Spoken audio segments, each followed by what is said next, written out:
ತಾಲೂಕಿನ ಪ್ರತಿಭಾವಂತ ವಿದ್ಯಾರ್ಥಿಗಳಿಗೆ ಪ್ರತಿಭಾ ಪುರಸ್ಕಾರ ದಿವಂಗತ ಕೌನ್ಸಿಲರ್ ಎಂ ಶ್ರೀನಿವಾಸನ್ ಅಭಿಮಾನಿ ಬಳಗದಿಂದ ಹಮ್ಮಿಕೊಳ್ಳಲಾಗಿತ್ತು. ಶ್ರೀನಿವಾಸಪುರ ತಾಲೂಕು ಪಟ್ಟಣದ ಮಾರುತಿ ಸಭಾಂಗಣದಲ್ಲಿ ತಾಲೂಕಿನ ಪ್ರತಿಭಾವಂತ ವಿದ್ಯಾರ್ಥಿಗಳಿಗೆ ಪ್ರತಿಭಾ ಪುರಸ್ಕಾರವನ್ನು ದಿವಂಗತ ಕೌನ್ಸಿಲರ್ ಎಂ ಶ್ರೀನಿವಾಸನ್ ಅಭಿಮಾನಿ ಬಳಗದಿಂದ ಪದವಿ ಪೂರ್ವ ಕಾಲೇಜು ಹಾಗೂ ಪ್ರೌಢಶಾಲೆಯಲ್ಲಿ ಅತ್ಯುತ್ತಮ ಅಂಕ ಪಡೆದಿರುವ ವಿದ್ಯಾರ್ಥಿಗಳಿಗೆ ಪ್ರತಿಭಾ ಪುರಸ್ಕಾರವನ್ನು ನೀಡಿ ಗೌರವಿಸಲಾಯಿತು. ಕಾರ್ಯಕ್ರಮವನ್ನು ಉದ್ಘಾಟನೆ ಮಾಡಿ ಕಾರ್ಯಕ್ರಮವನ್ನು ಉದ್ದೇಶಿಸಿ ಮಾತನಾಡಿದ ಗೊಳ್ಳಲ್ಲಿ ಶಿವಪ್ರಸಾದ್ ರವರು ಎಂ ಶ್ರೀನಿವಾಸನ್ ರವರು ತುಂಬಾ ಒಳ್ಳೆಯ ಕಾರ್ಯಕ್ರಮಗಳನ್ನು ಮಾಡಿ ಹಲವಾರು ಜನರಿಗೆ ಹಾಗೂ ದೀನದಲಿತರಿಗೆ ಪ್ರಮುಖ ನಾಯಕರಾಗಿದ್ದರು.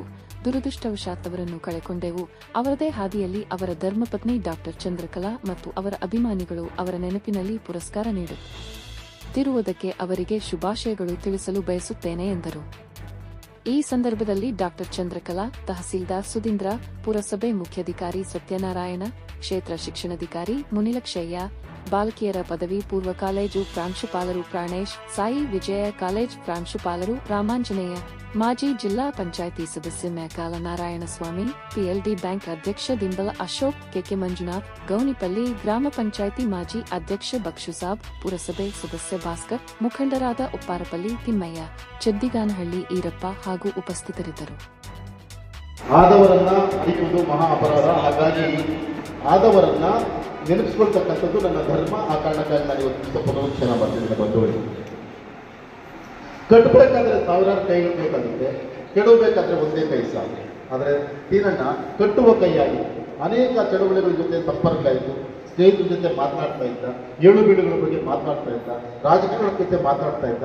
ನಾಳೆ ಏನಾದರೂ ಮಾಡಬೇಕಂತಕ್ಕಂಥ ಹಂಬಲ ಆ ಮನಸ್ಸಲ್ಲಿತ್ತು. ಆ ಕಾರಣಕ್ಕಾಗಿ ಅಂತಹವರ ಸೇವೆ ಅನನ್ಯ, ಅದನ್ನು ಸ್ಮರಿಸಬೇಕಾಗಿದೆ.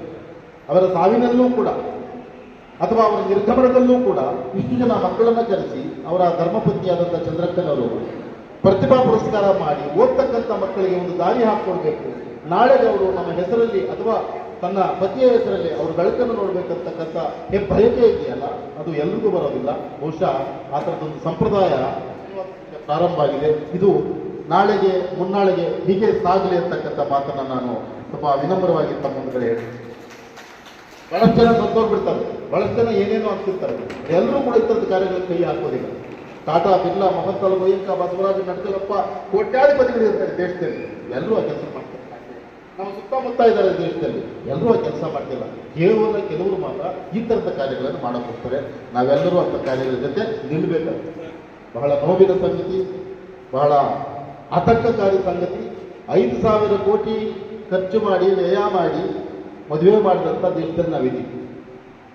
ಅಂಬಾನಿ ಅಂತಕ್ಕಂಥ ವ್ಯಕ್ತಿ 5,000 ಕೋಟಿಗಳನ್ನು ಖರ್ಚು ಮಾಡಿ ರಜಾ ಮಾಡಿದಂಥ ಒಂದು ದೊಡ್ಡ ಅಭೂತಪೂರ್ವವಾದಂಥ ಮದುವೆ ಮಾಡಿರ್ತಕ್ಕಂಥ ದೇಶದಲ್ಲೂ ಕೂಡ ಅದಕ್ಕಿಂತ ಬಹಳ ದೊಡ್ಡ ಕೆಲಸ ಇದು.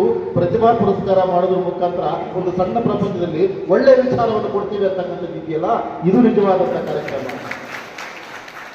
ನನಗೆ 5,000 ಕೋಟಿ ನನಗೆ ಬೇಕಿಲ್ಲ, ನಂತರದ ಅದ್ಭುತವಾದಂಥ ಜರ್ನಿ ನಮಗೆ ಬೇಕಿಲ್ಲ.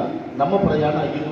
ಊರನ್ನು ಕಟ್ಟೋದು, ಕೇರಿಯನ್ನು ಕಟ್ಟೋದು, ಕುಂಟೆಯನ್ನು ಕಟ್ಟೋದು, ಕಾಲುವೆಯನ್ನು ಕಟ್ಟೋದು, ಗುಡಿಸಲನ್ನು ಕಟ್ಟೋದು, ಮನೆಯನ್ನು ಕಟ್ಟೋದು, ಸಂಬಂಧಗಳನ್ನು ಕಟ್ಟೋದು. ಯಾಕಂದರೆ ನಮ್ಮ ಜಗತ್ತು ಸಂಬಂಧಗಳನ್ನು ಕಟ್ಟಿಕೊಂಡು ಬಂದಂಥ ಜಗತ್ತು.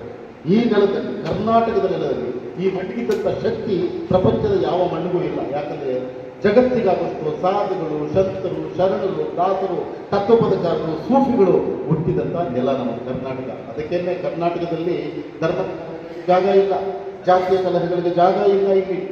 ಯಾಕಂದರೆ ಈ ನೆಲದಲ್ಲಿ ಕೈವಾರ ತಾತಯ್ಯ ಓಡಾಡಿದ್ದಾರೆ, ಈ ನೆಲದಲ್ಲಿ ವೀರ ಬ್ರಹ್ಮಯ್ಯ ಓಡಾಡಿದ್ದಾರೆ, ಈ ನೆಲದಲ್ಲಿ ಬಸವಣ್ಣವರು ಓಡಾಡಿದ್ದಾರೆ.